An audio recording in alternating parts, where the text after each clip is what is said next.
Good morning everyone. आज हम पढ़ने वाले हैं कि फीमेल गैमेटोफाइट क्या होता है और फीमेल गैमेटोफाइट का डेवलपमेंट किस तरह से होता है।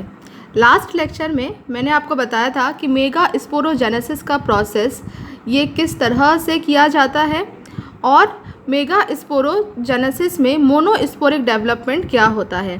तो एक बार पहले हम लोगों ने जो पिछला जो मेरा वीडियो था उसको एक बार क्विक रिवीजन करते हैं और फिर आगे बढ़ते हैं।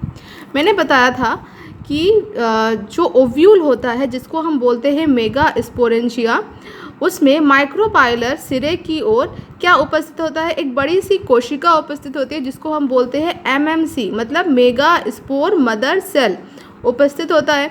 उस मेगा स्पोर मदर सेल में क्या होता है, मियोटिक डिवीज़न होता है, अर्धसूत्री विभाजन होता है।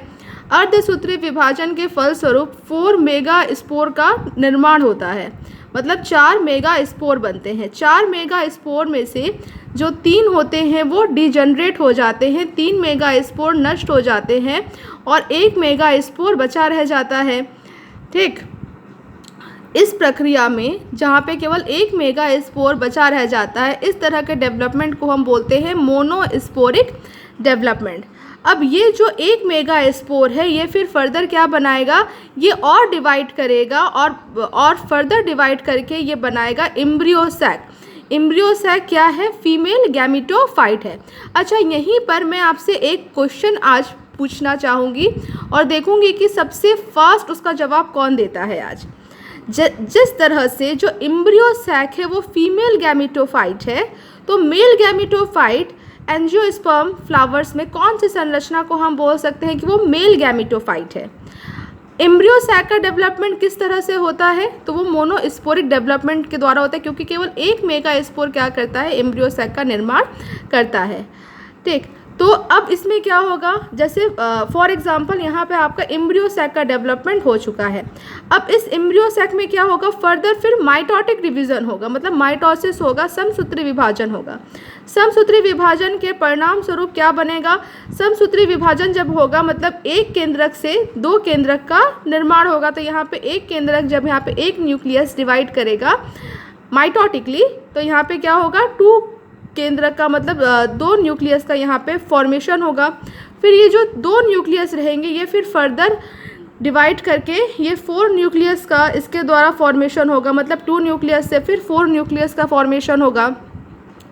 यहाँ पर भी क्या हुआ है, माइटोसिस डिवीज़न हुआ है।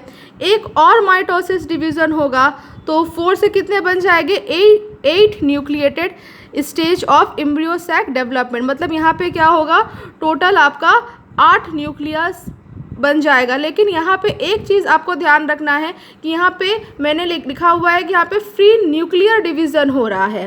दैट मीन्स न्यूक्लियस तो डिवाइड हो रही है, मतलब उसके केंद्रक का विभाजन तो हो रहा है, लेकिन सेल वॉल का फॉर्मेशन यहाँ पे नहीं होता। तो ऐसा डिवीज़न जिसमें केंद्रक विभाजित होके 1 से 2 केंद्रक, 2 से 4, 4 से 8 केंद्रकों का निर्माण तो हो जा रहा है, लेकिन उसके परिणाम स्वरूप दैट मीन्स केंद्रक विभाजन के बाद कोशिका भित्ति का अगर निर्माण न हो तो इस तरह के डिवीज़न को ही हम बोलते हैं फ्री न्यूक्लियर डिवीज़न। ठीक, अब जब यहाँ पे 8 न्यूक्लियस का फॉर्मेशन हो जाएगा, इसके बाद इसमें क्या होगा, इसके बाद इसमें सेल वॉल का फॉर्मेशन होना शुरू होगा। ठीक, तो आई होप आपको यहाँ तक समझ में आया। अब जब इसमें सेल वॉल का फॉर्मेशन होगा तो ये कैसा हो जाएगा, देखो इसमें से 4 है तो 4 में से जो 3 सेल होंगे उसमें से इस तरह से सेल वॉल का फॉर्मेशन होगा। ठीक है, मतलब ये क्या है, न्यूक्लियस और न्यूक्लियस के चारों ओर सेल वॉल का फॉर्मेशन हो चुका है। इसके बाद एक इसमें से जो इसका जो न्यूक्लियस है वो आके सेंटर में आ जाएगा। इसी तरह से नीचे के जो 4 है उसमें से 3 अपने मतलब जो 3 केंद्रक है वो अपने चारों ओर कोशिका भित्ति का निर्माण वो अपने चारों ओर कर लेंगे और जो एक न्यूक्लियस होगा वो भी सेंटर में आ जाएगा। तो इस तरह से हम क्या देखते हैं, तो यहाँ पे हमको क्या दिखाई दे रहा है कि 2 ऊपर जो सेल है माइक्रोपाइलर एंड के पास, उन दोनों सेल को हम बोलते हैं सिनर्जिड्स। सिनर्जिड्स सेल में फिलीफॉर्म एपरेटस होते हैं।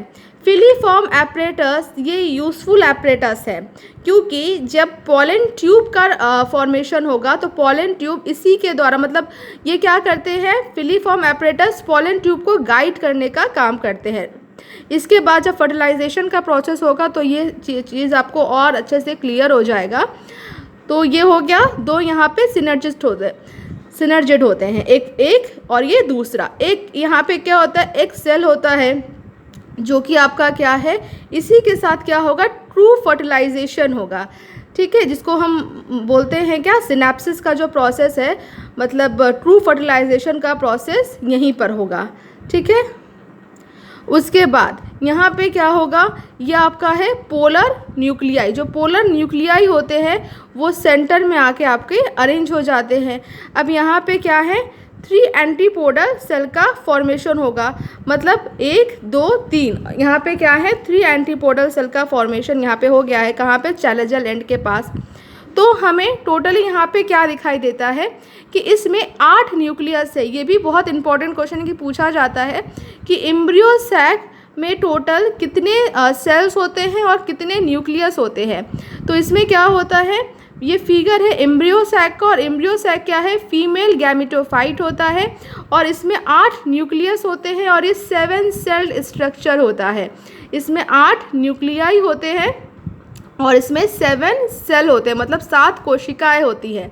8 न्यूक्लियाई इसमें कौन कौन से होते हैं, 3 एंटीपोडल होते हैं, 2 सिनर्जिड होते हैं, 1 एक्सेल होता है, और यहाँ पे और क्या होते हैं, 2 यहाँ पे पोलर न्यूक्लियाई होते हैं। तो 3 2 5 1 6, और यहाँ पे दो जो पोलर न्यूक्लियाई हैं वो 7 और 8। तो इस तरह से ये क्या था, ये पूरा आज का लेक्चर था किसके बारे में, कि एम्ब्रियो सैक का डेवलपमेंट किस तरह से होता है। आई होप आपको समझ में आया होगा। अगर कुछ भी डाउट है, एक बार एनसीईआरटी के बुक से भी पढ़ना, कुछ भी डाउट है तो प्लीज़ मुझे बताना, मैं फिर से इस टॉपिक को आपको क्लियर कर दूंगी। लेकिन फ़िलहाल आज मैंने क्या क्वेश्चन पूछा है तो उस क्वेश्चन को भी याद रखना। मैंने क्वेश्चन पूछा है ना, मेल गैमेटोफाइट कौन सी संरचना को बोलते हैं, तो उसको याद रखना। Thank you.